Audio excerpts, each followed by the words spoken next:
What is up guys, Photo Fever here, and today we're going to be reviewing this monster lens, the Canon 400mm f4 II USM lens. And I'm going to start right now.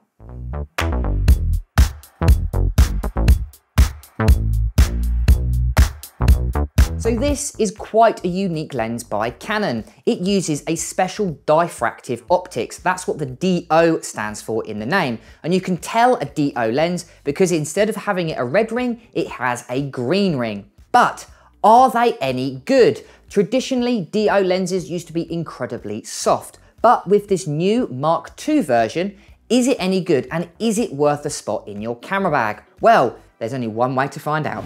So the first thing I want to mention, guys, is the build quality and the overall design of the lens. Now this lens is quite a complicated lens. It's got quite a few different functions and you can customize it a great deal over traditional lenses. But firstly, I want to talk about the hard case that this comes with.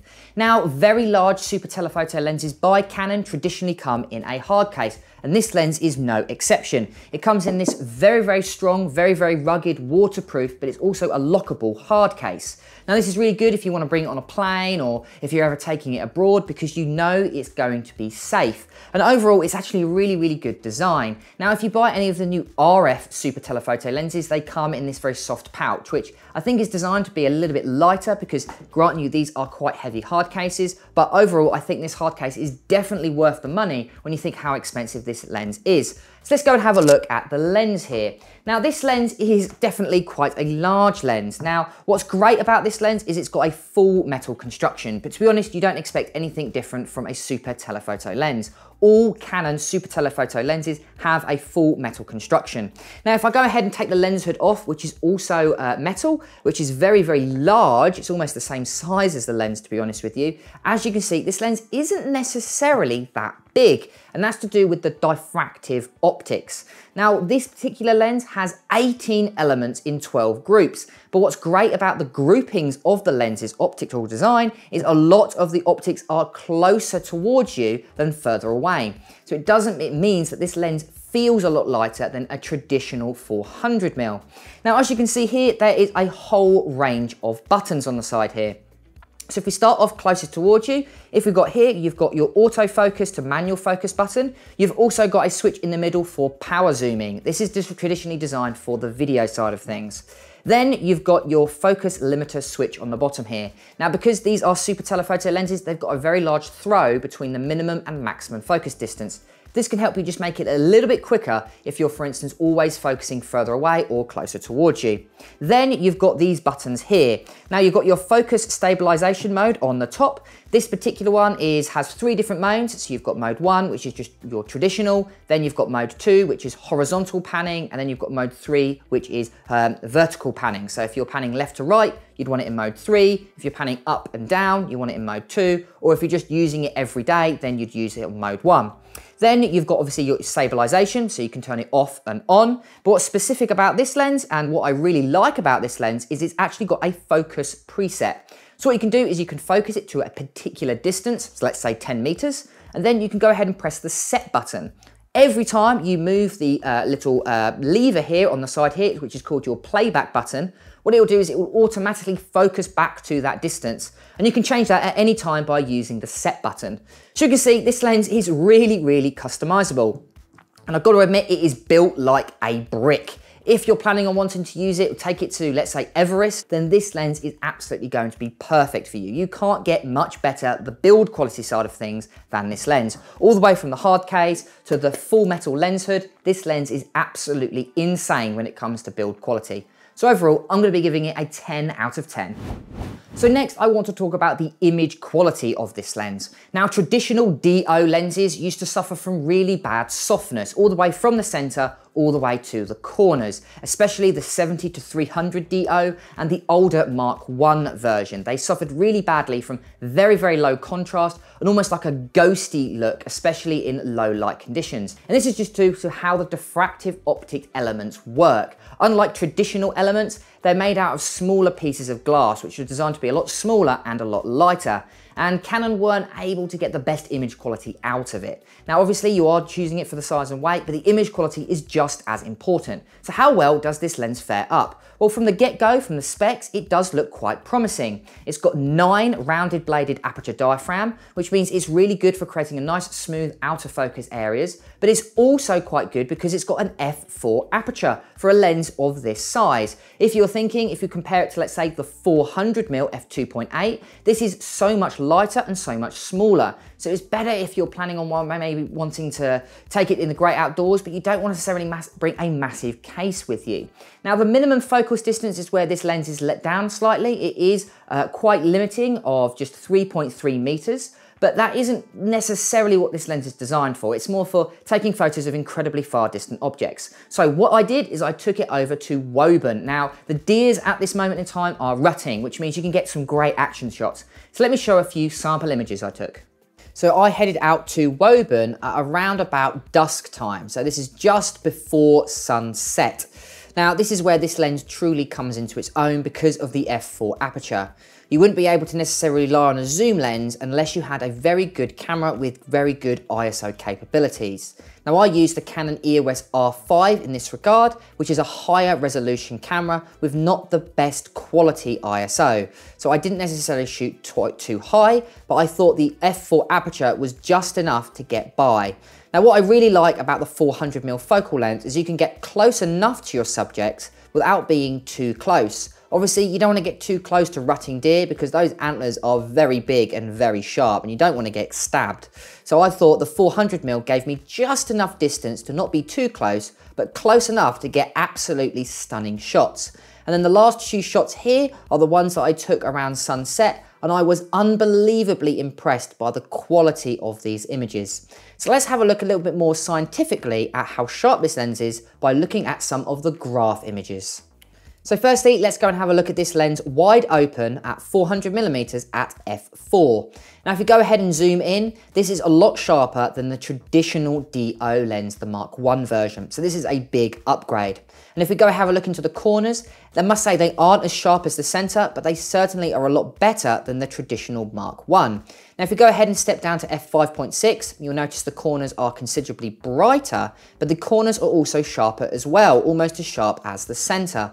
And if we go and have a look at f8, this is where this lens truly is at its sharpest. To be honest, anything beyond this, let's say if we have a look at the f11, it is still sharp, but you are getting a little bit more ghosting looking like, and that's just to do with the diffraction of this lens. And f16 is also quite soft, f22 is very soft, and then f32 is very, very soft. So if you're going to use this lens, I'd recommend using it between f4 and f8.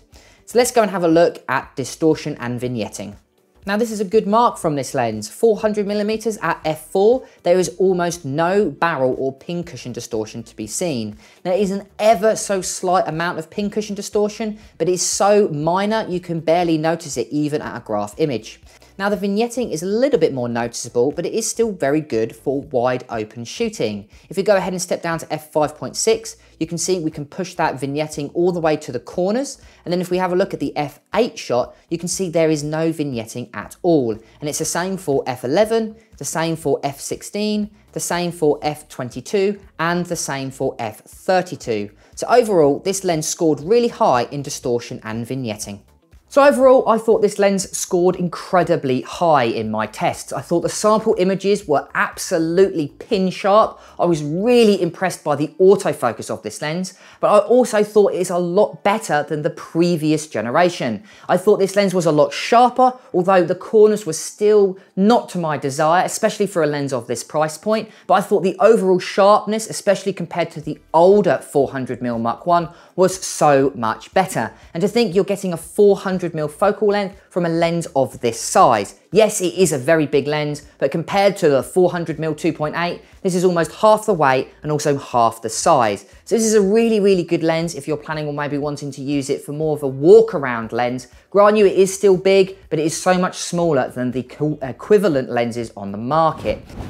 So now let's move on to the size and weight aspect. Now, this is something that you think this lens would necessarily fail at, but if you do compare it to the equivalent lenses on the market, for instance, the 400mm f2.8, then this lens is quite small. Now, obviously, if you compare it to a 100 to 400mm, either the Sigma or Canon, this is a monster lens, but you're not getting the same aperture. So just bear that in mind when you are comparing the size and weight of this lens.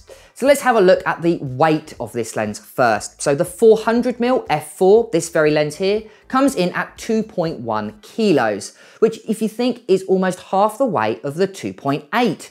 The Canon 400mm f2.8 comes in at 3.85 kilos, which is almost double the weight of this lens. Now, yes, you are getting one stop of light brighter from f4 to f2.8, but it is double the weight. So overall, I would say you're getting a better actual weight to aperture ratio with this lens than the 2.8. Now, the two other lenses I want to compare it to that can do 400mm, you've got the Canon 100 to 400 f4.5 to 5.6. Now, obviously, this can do f4 at 400mm, where that lens can only do f5.6, but that lens comes in at 1,640 grams. And the other lens I want to compare it to is the Sigma 100 to 400 at 400mm, so the equivalent focal length of this. That is only a 6.3, so it's 2 stops darker than this lens, and that is 1,160. Now, if you go and place this in a bag, because how you fold the lens up, it does take up a little bit less room, but overall it's still a fairly large lens. But again, if we compare it to the 400mm 2.8, this is so much smaller. Again, designed by the diffractive optics, a lot smaller and a lot lighter than the traditional lens of the same equivalent focal length. So overall, I thought it scored quite high. So I'm going to be giving it a 7 out of 10 for size and weight. So the next thing I want to talk about, guys, is the focus motor and image stabilization. And yes, this lens has both. It's got autofocus, which is unbelievably quick, but we'll talk about that in a second, but it's also got image stabilization. Now, as I mentioned earlier, this lens has got quite a lot of customization with the image stabilization. You've got 3 independent modes. Now, this lens offers up to 4 stops of image stabilization. Now, at 400mm, that can be a great assist, especially if you're after sharper images in lower lit conditions. Now, for instance, I went ahead and went to Woburn, and I went around dusk time. That was the best time to go, and I found that the overall image stabilization coped really well for photos and for video. So if you're planning on using this lens either for photo or for video, the actual image stabilization is definitely going to be an assist. And especially if you compare it to the other 400mm I've tested, the f5.6 variant, that is still an L lens, that doesn't offer any image stabilization at all. So that is a big upgrade for this lens. So let's talk a little bit about the focus motor. Now, the focus motor is a USM focus motor, which is found in the 400mm f2.8. So if you've ever used any super-telephoto lenses before, you really can trust the actual focus motor of these lenses. They're really, really quick, but they're also really, really precise as well. Now, it isn't the quietest focus motor, but to be honest, that doesn't make a massive difference because you're not necessarily going to be using audio with this particular lens, just simply because of the large focus length. You're not going to be able to, let's say, focus all the way over there with your microphone, so it doesn't necessarily need to be very quiet. But overall, I thought this was really, really impressive. So because of that, I'm going to be giving it a 10 out of 10 for the focus motor and the image stabilization. And last, but to be honest, most importantly, is the price. How well is this lens priced versus other lenses on the market? Now, as you can expect, as a 400mm f4, this lens is not going to be cheap. And to be honest, it is quite an expensive lens, coming in at £6,729. But how well is it priced versus, for instance, the 400mm f2.8? Well, this lens will seem like a bargain compared to the 2.8.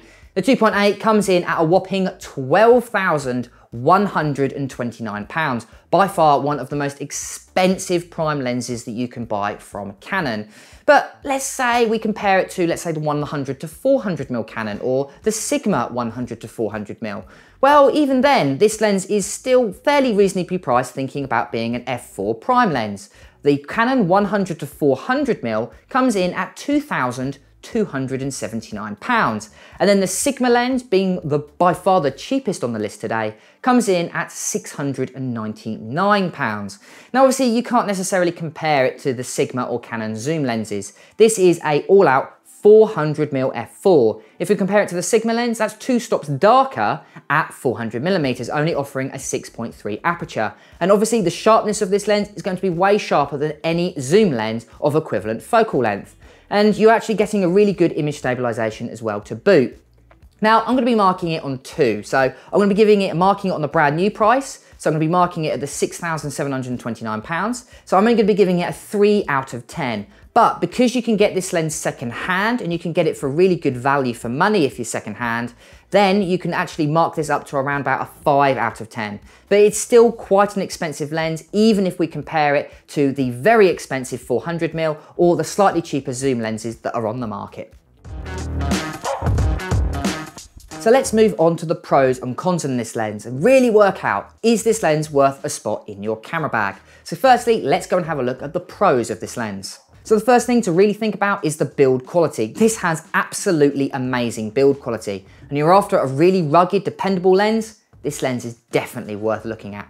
This lens is also so much lighter than the 400mm f2.8, coming in at just 2.2 kilos. And that is a big positive to think this is half the weight.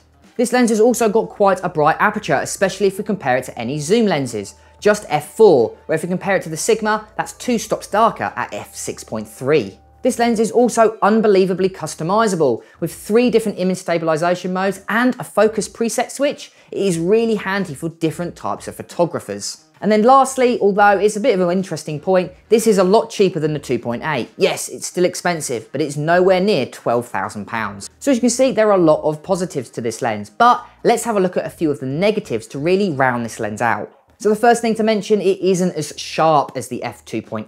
Now that's just to do with the diffractive optics, but it is still definitely worth buying. It's just not as pin sharp as the amazing f2.8. It's also not as bright as the f2.8. Yes, it's got a really good aperture of f4, but the 400mm f2.8 has got 1 stop brighter, which could really help out in low light conditions. And then lastly, it is still a very expensive lens. Coming in at over £6,000, not a lot of photographers are going to be able to get this lens, just simply because of the ludicrously high price point. So overall, I still think there are more positives to negatives of this lens. So let's go and have a look at the final results.